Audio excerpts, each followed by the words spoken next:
These were not the indictments we were waiting for, but that made them feel even more explosive and damaging. Good morning and welcome to the Bulwark Podcast. I'm Charlie Sykes. It is Friday, July 28th, 2023, and we're going to do something interesting today. We have a very special guest, Dr. Russell Moore, who's the editor-in-chief of Christianity Today, and he leads its public theology project. You might remember Dr. Moore formerly was the president of the Ethics and Religious Liberty Commission, and he has a new book out, Losing Our Religion, an altar call for evangelical America. I've talked with Dr. Moore before and written about him in my book. In the before times, before Donald Trump, Russell Moore was a rising star in the Southern Baptist Convention. But when Trump came along, he was one of the few leaders who said, wait, is this really who we want to be? And his story is extraordinary. We're going to talk about it in depth in just a few minutes, but we have to obviously start with the breaking news of the day. 3 new felony charges against Donald Trump for attempting to alter, destroy, mutilate, or conceal evidence. Kind of sounds like a cover-up. Inducing someone else to do so. We have a new defendant. And a new count under the Espionage Act related to a classified national security document that he showed to visitors at his golf club in Bedminster, New Jersey. So the cover-up is what always gets you, and it's very dramatic. A lot of mob boss vibes about how they wanted to destroy the evidence.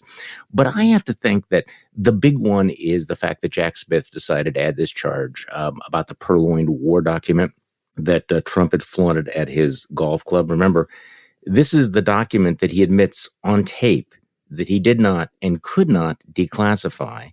And it's a document he later said did not exist. Jack Smith has the document. Jack Smith has now included it in the felony charges against the former president. So happy Friday there. You all remember the tape that we're talking about because this was a bombshell inside the bombshell of the first Mar-a-Lago indictments. CNN first had it. It is included now in the indictments. The transcript is included in the indictment. And just to refresh your memory, this was Donald Trump sitting around at Bedminster talking to some biographers for Mark Meadows and bragging about, the fact that he had these secret war documents. Let's play a little bit of that. This was done by the military, given to me. I think we can probably, right? I don't know. We'll have to see. Yeah, we'll have to try to Declassify. figure out yeah. See, as president, I could have declassified Yeah. it. Now I can't, but this is Yeah, classified. now we have a problem. Isn't that interesting? Yeah. Yeah, isn't that interesting? I always found this interesting. As president, I could have declassified, but now I can't. Now, why is this so significant? Well, by bringing the additional charge on that document, Jack Smith has just made it much, much more likely that that tape is going to be admitted as evidence in the trial and played for the jury. The jury is, I think, far more likely now to listen to Donald Trump sitting around flaunting, flourishing, brandishing these documents that he admits were top secret, that he admits were still classified, and that he admits that he did not have the power to declassify. So in my Morning Shots newsletter, I walked through some quick takeaways from this superseding indictment, which was really kind of an extraordinary moment because we kind of had a triple tsunami yesterday. You had everybody was focused on D.C., the D.C. federal courthouse where the grand jury was meeting. Earlier in the day, we had heard that Trump's lawyers had met with Jack Smith's team in a last-ditch Hail Mary effort to get them to not criminally charge the president again. That's not going to work. And then, of course, we had the stories out of Fulton County, Georgia, where they've now put up barricades around the courthouse, which would suggest that the indictments are imminent there. And everybody is focused on what's happening in D.C. and they're looking at Georgia. And then suddenly this bombshell drops out of Florida. The new indictments, I think, and I write this in Morning Shots, which you should subscribe to if you don't already do that, they give us a really dramatic glimpse, I think, into Jack Smith's work habit here, his modus operandi. I mean, he intends to keep going. I mean, he is prepared to escalate even after the original indictments are issued. Now, keep that in mind when he drops the January 6th indictments, that is not the last word, that whatever he issues could, in fact, just be, number one. It's, I think David Frum tweeted out like the Apollo program, Apollo 1, Apollo 2. So we're going to have Trump 1, Trump 2, Trump 3. So you may get this massive indictment coming down from the grand jury next week involving January 6th. that is not necessarily Jack Smith's final word. He could add more charges. He could add more defendants. That's number one. I also think that the original Mar-a-Lago document case was already strong. Yesterday's new charges make it a lot stronger. The Guardian has a very interesting quote from former Trump White House lawyer Ty Cobb, who said, "I think the original indictment was engineered to last 1,000 years, and now this superseding indictment will last an antiquity." I think he meant an eternity. He said, "This is such a tight case. The evidence is just so overwhelming." I also think that the new indictments shred two of Trump's most prominent defenses, that he had cooperated, he willingly shared surveillance footage. I mean, this blows that up. And that he was just blustering. It was just bravado when he said he had the actual Iran document. I think it's also pretty clear that Trump's attempted cover-up is going to take center stage at this trial. The obstruction of justice is going to be central. And it's one of the things that sets, of course, this document case apart. It is not just that he took the documents. Other people, as we know, have also taken the documents.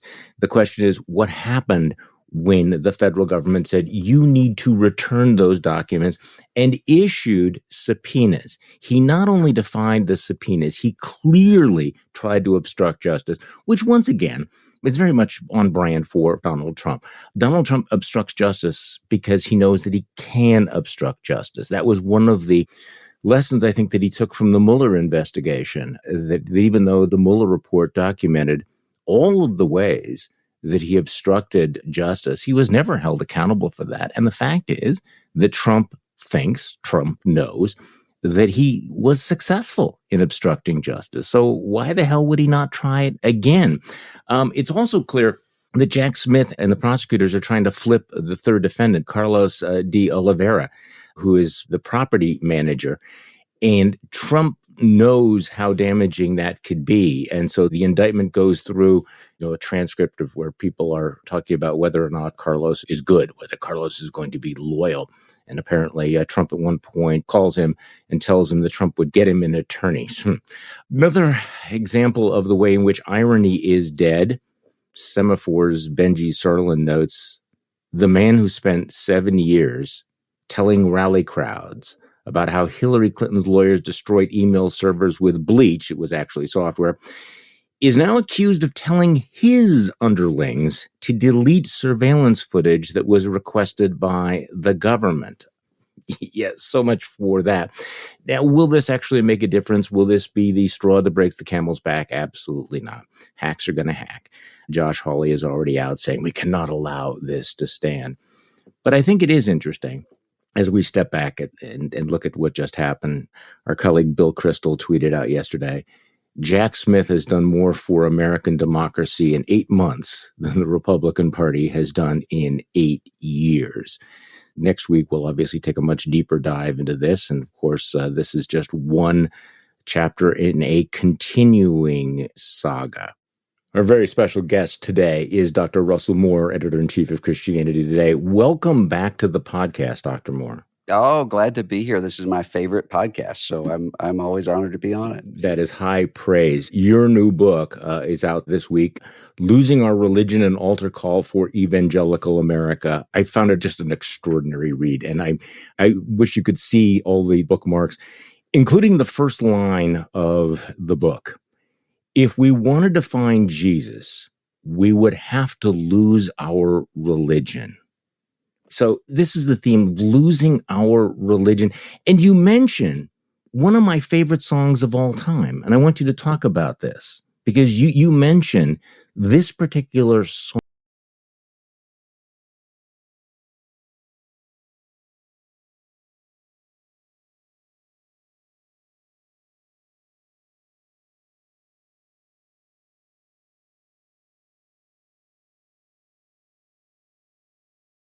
Darker and much thicker. So what do you mean? Talk to me about this. What do you mean if we wanted to find Jesus, we have to lose our religion? Well, the REM song usually plays anytime that there's a segment about someone becoming an atheist or walking away from the faith. But what I found was that that's actually not what the song is about. It's about the old Southern expression, I'm going to lose my religion, meaning I'm so angry, I'm about to move from politeness into rage. And it seems to me these really aren't two different things right now, because a lot of what I'm seeing is not so much people kind of drifting away from the faith, although that always happens. It's instead people who are looking at what's going on in this wreck of the American church right now and saying, this is awful. It's not I want to escape from the too strict morality of the evangelical church. It's we think that the evangelical church is not itself moral. And we've given them lots of reasons to think that. And so that kind of frustration I'm hearing every single day. So you have these gut-wrenching accounts of the sexual abuse crisis in the church and the way in which many of the church elders refused to deal with it, looked the other way, felt that it was somehow disloyal to bring these things up.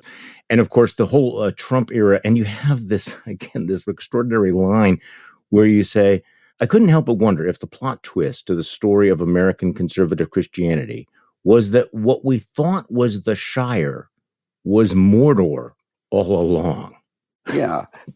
I told someone it's kind of like watching The Sixth Sense or some other M. Night Shyamalan movie for the second time, because then you can see how all of these things fit together. That previously, I mean, my gut would say to me, what's going on? I mean, Glenn Beck is doing the Restoring Honor message on the National Mall in 2010, and you have a lot of my fellow evangelicals saying this is preaching the gospel. But I would think, this is just an anomaly. It's something that's on the fringe. And then later we turn around and see was not fringe at all. And I think maybe the moment that became clearest to me was October 7th, 2016. I remember the day. When the Access Hollywood tape was released. Because my first thought was, I need to really be compassionate for Trump-supporting evangelicals because they just didn't see this coming. They're not going to know how to deal with this. And so I would even say to other people who are kind of like-minded, let's be patient with people, help them through this. They're really going to be grieving through it. And then I turned around and nobody seemed to have a problem at all. As a matter of fact, on television that weekend, even when Mike Pence wasn't on the air, it was basically Rudy Giuliani and some evangelical leaders who were coming on to do the locker room talk stuff. And that, I think, really reframed where we were going. But I mean, wasn't that also part of this moment where the evangelical Christian church decided that, look, Donald Trump was a flawed individual, but he was the lesser of two evils. And that comes up over and over again, right? And you quote Hannah Arendt on the question of what happens when you choose the lesser of two evils. How did that play out in the church? Well, that's what worried me all along. It wasn't that I thought when people would say, well, I'm voting for him because I don't want Hillary Clinton's appointments and so forth. I understand that. That's not the calculation I made, but I could get it. But the sort of American environment we're in right now, you just aren't going to have people who are saying, well, my guy's right on these things and wrong on these things.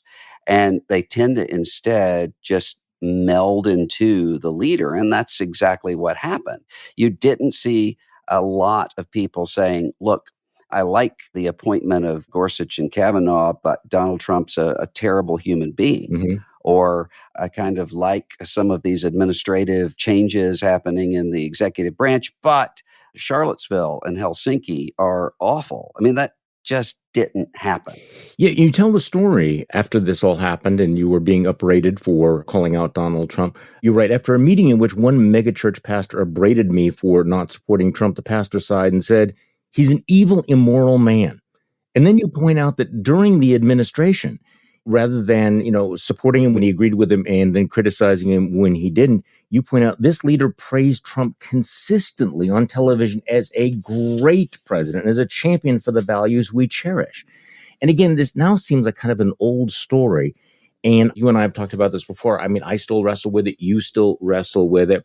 And so let's go back to your analysis, which I think is so interesting, because you asked the question, is all of this embrace of, I think you called it Caligula-like vulgarity and Machiavellian cruelty, how does this connect to what you describe as a market-driven ethos that has led to an evangelical Christianity that is determined to be as angry as the people in the pews? Yeah. I mean, how did we get to the point where white evangelicals are statistically the least likely people in America to agree that social justice is an important priority? It's one thing to say that there are people who are peddling snake oil, but you ask the question, but why do people want the snake oil? Mm-hmm. So I want to go back to all of that, as opposed to just rehashing Trump and what happened with Trump. You take a much deeper dive into the ethos of the church and the appetite for the snake oil. Yeah, well, I think you saw test runs for this happening with pastors and other leaders. I mean, you had this combination of immorality, cruelty, and craziness happening long before in sectors of evangelicalism. I mean, just look at a figure such as Jim Baker, for instance. You could just go through example after example after example, where you have people who they're right back, and they're right back because they know how to appeal to that limbic system. Somebody's coming to get you, and that means that you need to suspend all your normal way of doing things and support me, send your check in. And so Donald Trump was just a secularized version of that. And I think it's because every strength has a shadow side. And one of the reasons that evangelicalism was able to grow so quickly in America is it's entrepreneurial. We don't need permission from bishops to go out onto the frontier and establish churches. That has a lot of good side to it. But it can also lead to the Guardian newspaper in England said after 2016 that this market-driven approach ultimately leads to a market-driven approach to truth. And that leaves any movement in the hands of hucksters because they're able to come in and say, okay, what really gets the amygdala lit up in people? And it's not the doctrine of the Trinity. It's instead, you're under attack.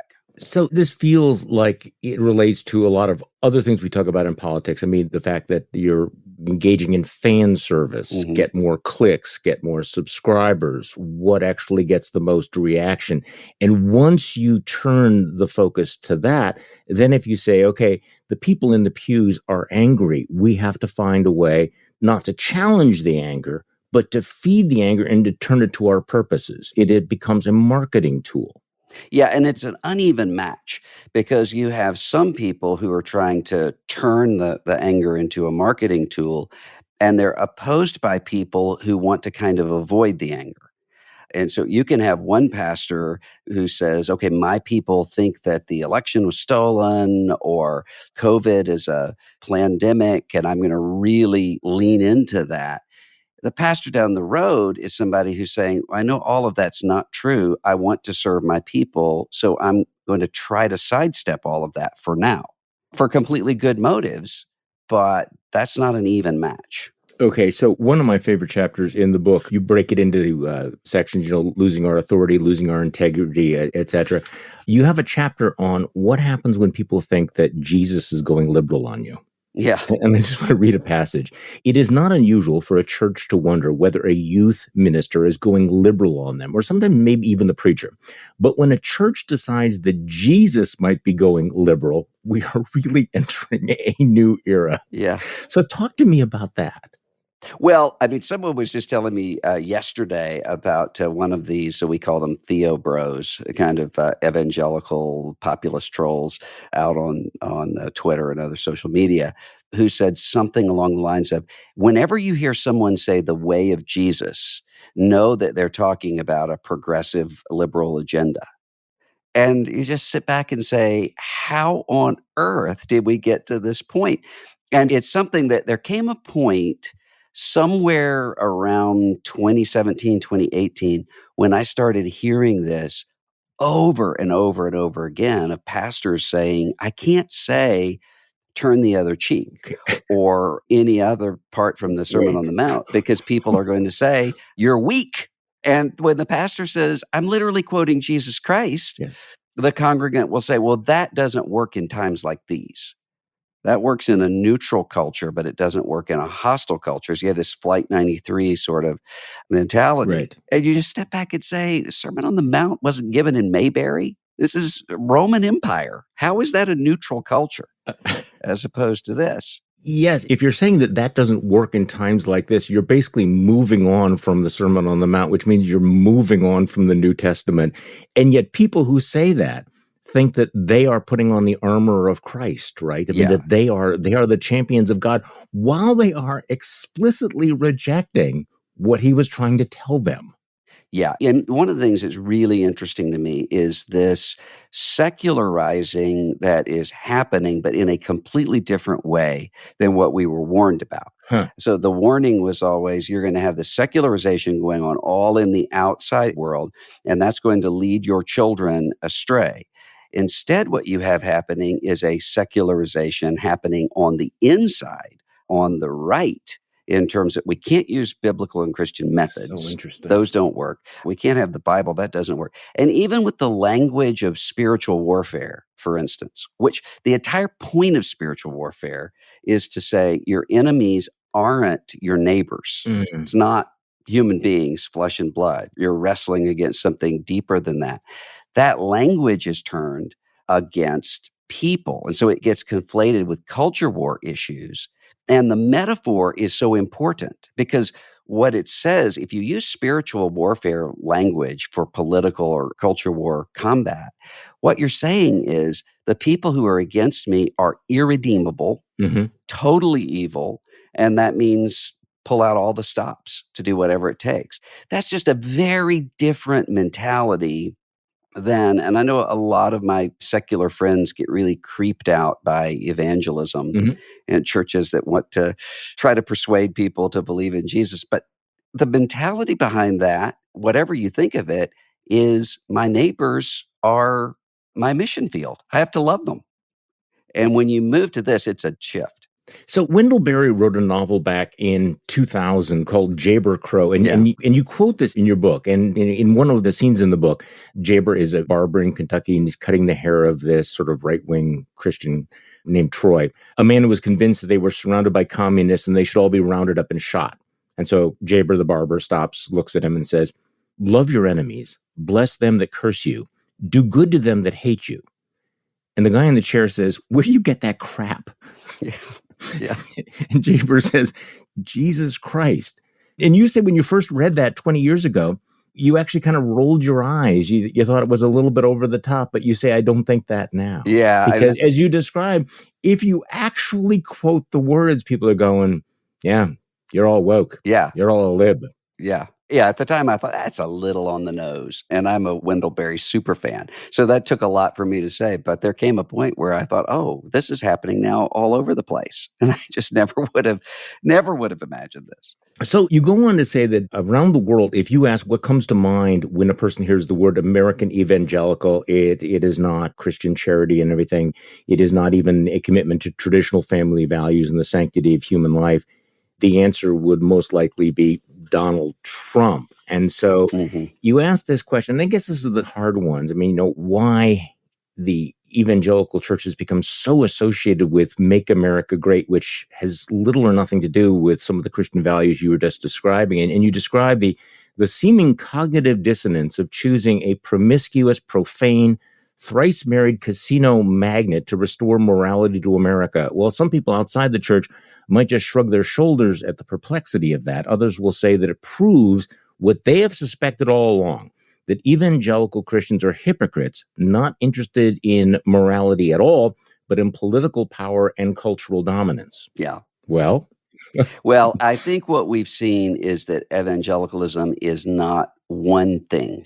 And I think it was in the interest of those of us who are evangelicals to have this huge, big, seemingly cohesive movement.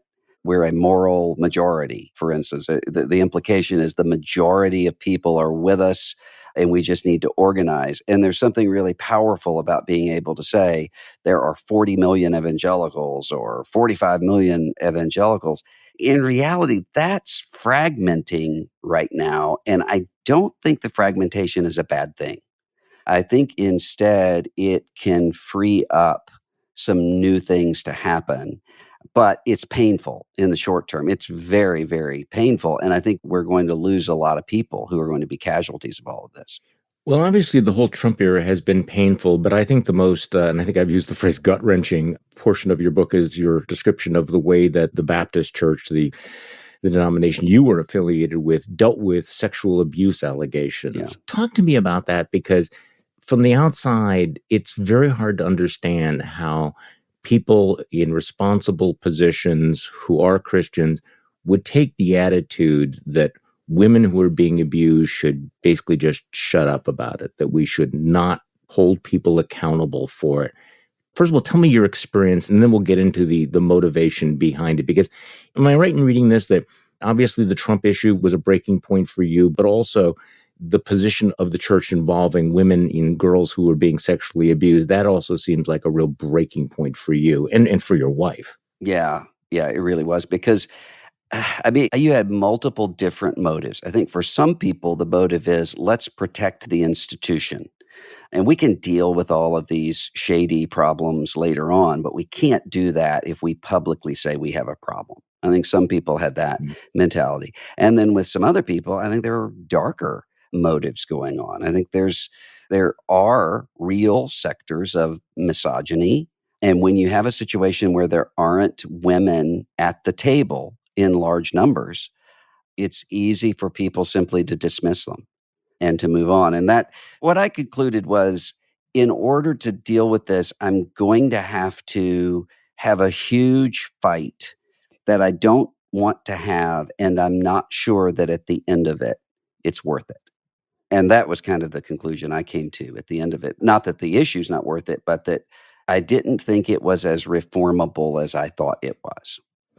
So this is a particularly dangerous moment, as you describe it. And you point out, look, I'm going to read from your book. If evangelicalism is just political idolatry or populist demagoguery or white nationalism or toxic masculinity or something else, then we can get at that problem merely by addressing all of those. Mm-hmm. But then you say, you have to face the reality that as awful as all of those horrors are, they are made worse when they are framed as badges of religious identity. And this is one of, again, the moments, because every demagogue, every dictator has seen this, because with religion, you can't just claim power, but you can do it with the unquestionable authority of the divine. I mean, it's very powerful to say, support us or you're out of the tribe. I mean, that's real. That has real psychological resonance. But how much worse is it saying, support us or you might not be right with God? And that's what's happening right now, is that all of these things, these toxic elements, are really being supercharged by being made into religious positions. I mean, that's the real crisis that we're in right now. Yeah. And it's one of the reasons why I'm so upset about this, is because I actually believe this. I really believe in gospel Christianity. I was out at University of Chicago teaching at the Institute of Politics out there, and there were, these students most of them had never been around an evangelical Christian before. And they knew me from the Trump stuff and the race stuff and so forth. And so I think they kind of assumed I was maybe a more liberal kind of person. And after asking some theological questions, one of them said, "Hey, so you're kind of like a real deal Bible thumper, right? Is that offensive?" And I said, "No, I feel so seen." That's exactly what it is. I really do believe this stuff. And that's why it's so enraging to see it weaponized and turned into something completely different. And if you turn to people and say, unless you support our demagogues or our movements or our politics, then your problem is with Jesus. And the issue is, it's not just that you're wrong, you're with us or literally to hell with you. That has a power, and it's a really destructive power. And I mean, you can see that over and over again in people who are burned out, broken down by this, because eventually people see it for what it is. So back to your title, Losing Your Religion, one reaction to all of this is to walk away and say, I can't be associated with this. This is now bolted on to things that I find absolutely repellent. So I'm going to lose my religion. And many of these people do walk away from the church altogether. They become atheists. They become non-practicing. They become disengaged. How is this playing out? You and I have talked about this, about the division within the church before, the pressure on pastors and individuals that want to push back against it. You're talking about the fracturing. How many of the people are just walking away and disappearing from the church? Well, here's one of the problems is that you have a lot of people who take the doctrines the most seriously, who are the ones who are having these crises Mm-hmm. of saying, can I really be here? Is this all a sham? I don't think it's all a sham. And that's one of the reasons why I fight against the cynicism there. Mm-hmm. At the same time that you have this wave of non-church going evangelicals who are globbing onto the movement. There are surveys that show that non-church going Protestant would be the largest single voting bloc in the South, for instance, because it's a different kind of cultural Christianity. Well, that's a bad trade. So these would be the people that if you actually read the text of the Sermon on the Mount would go, where are you getting that crap from? Yeah.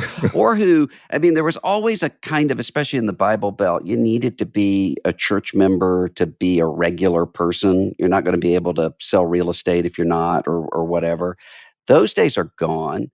But you have a lot of people who they don't have to be a part of any church. They just have to post Christian things on Facebook, which usually are just political and culture war things with this veneer on it. And so you end up with this political scientist, Daniel Williams, did a piece on this saying you end up with the worst of all worlds because you have all the dogmatism and certainty, but without the community and the connection. And that's a dangerous mix. You talk a lot in this book about the tradition of the altar call and the role that it plays and the role it played in your own life. So can you briefly just explain for those of us that are not from this tradition what the altar call is? Okay, what is it? At the end of a service in a typical Southern evangelical church and some others, there would be a time for anyone in the congregation who needed prayer or who wanted to come to faith in Christ or something else to walk down the aisle and to pray with someone or to stand in front of the congregation. And it really was a reminder every week that we're all sinners and that we don't give up on anybody. And I think it really shaped my life in significant ways. And that's why I say altar call with this, because with an altar call, you have to have bad news and good news.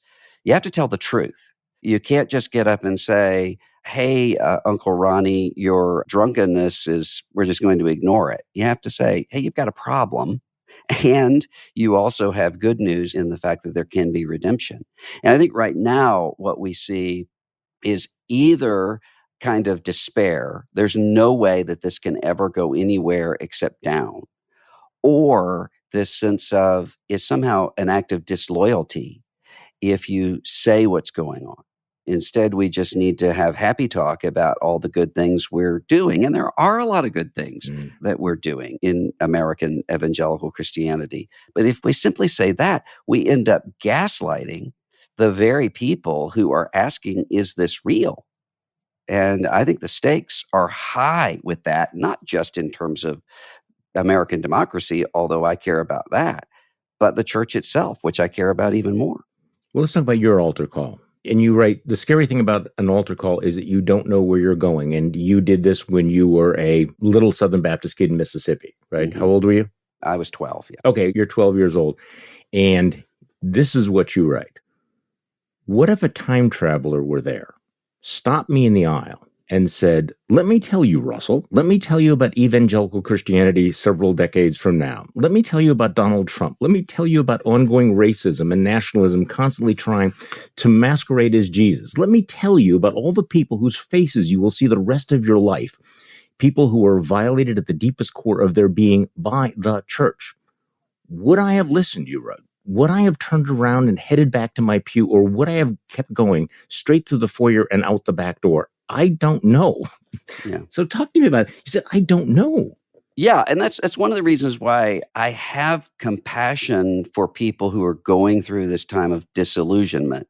And I don't really give up on them. I think there are a lot of people who are working through what is real and what's not, who are going to end up in a good place, but they're just working through it. Because I was at a point, by the time I went through 2016 and beyond, I had been through enough that I kind of had a category. I could differentiate Jesus from some of these awful backroom meetings that I was in. If it happened an earlier time in my life, I'm not sure I could have. So you conclude that an evangelical America in crisis is not good for anybody, but crisis is also a time for revival. Yeah. Right? So, I mean, is this a moment? Is this something you are wish casting, or is it actually happening? I mean, revival is a long tradition. It's rooted in the Bible. It's about being renewed in faith for people who've grown old and lifeless. It's not about returning to the 1950s. It's not about putting us back in 2015. That's not happening. So what do you think is happening? I think something new is happening. If you look at what's going on around the world, I mean, the world just is not becoming Norway in the way that some people predicted. Secularization is happening, but so is flourishing of Christianity in places that are really unusual, taking up the leadership role of Christianity. And I see what's happening in the United States as a tearing down of some old institutions and alliances in really bad and dangerous ways, but that's freeing up the possibility of new things. So, I mean, think about it even in terms of the politicization of evangelicalism.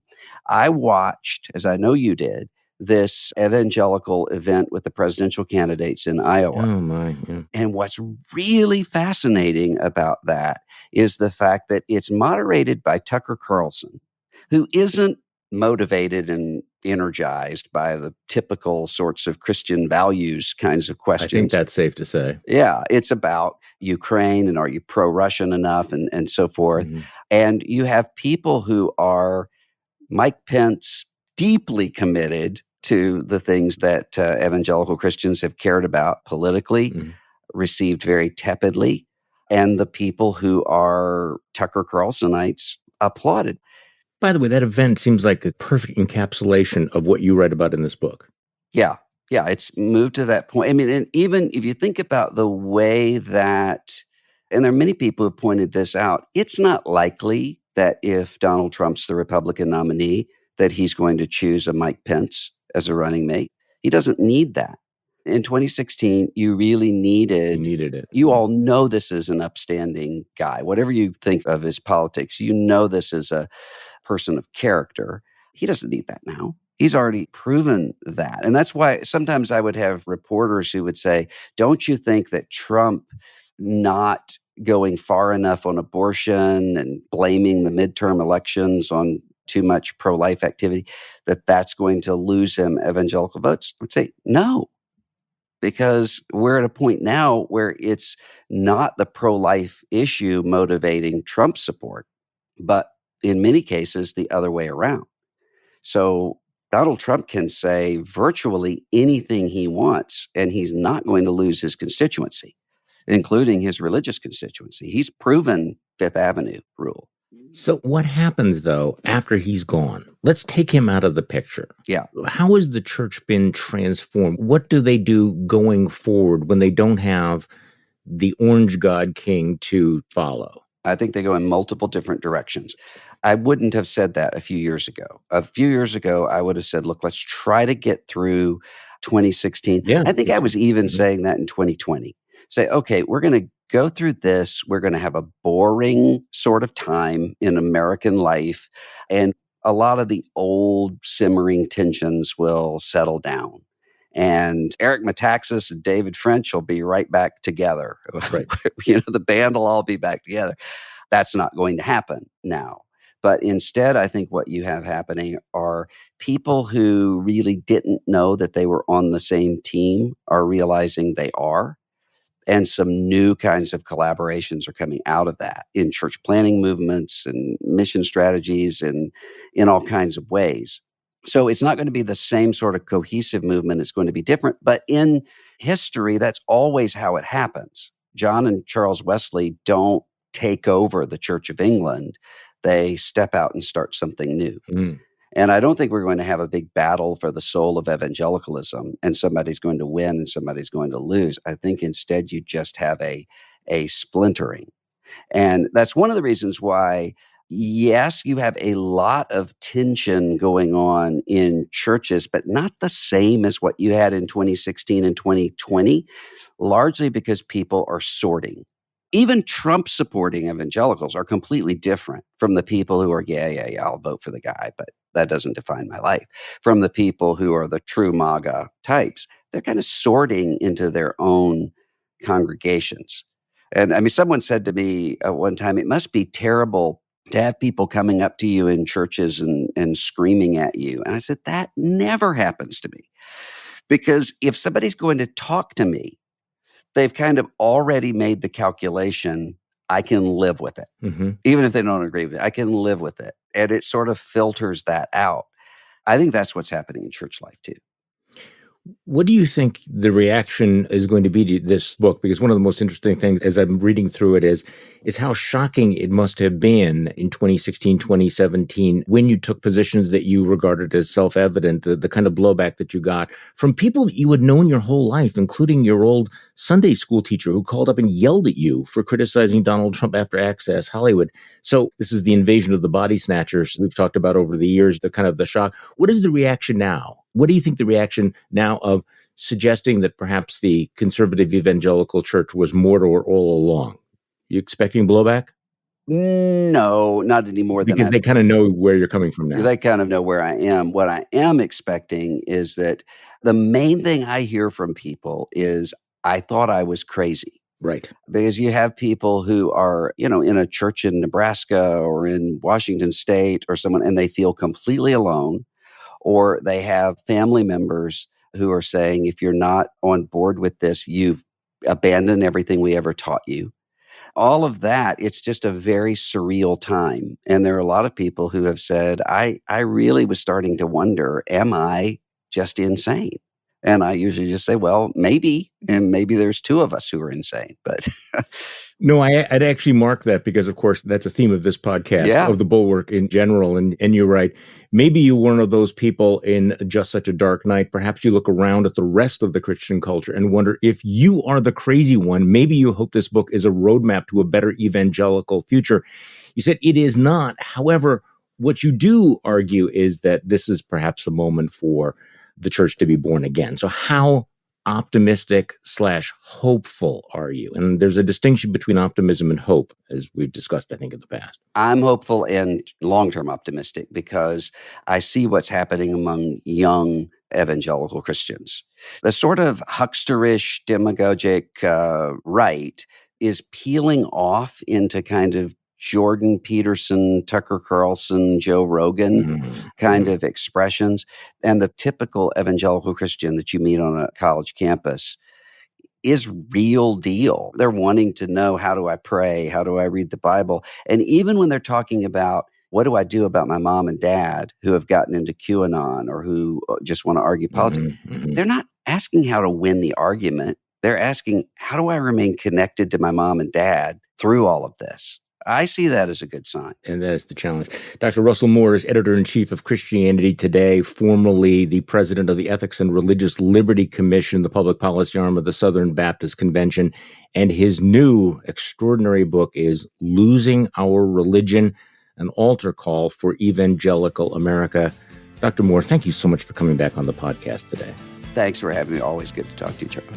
And as always, thank you for listening to this weekend's Bulwark Podcast. I'm Charlie Sykes. We will be back next week, and we will do this all over again.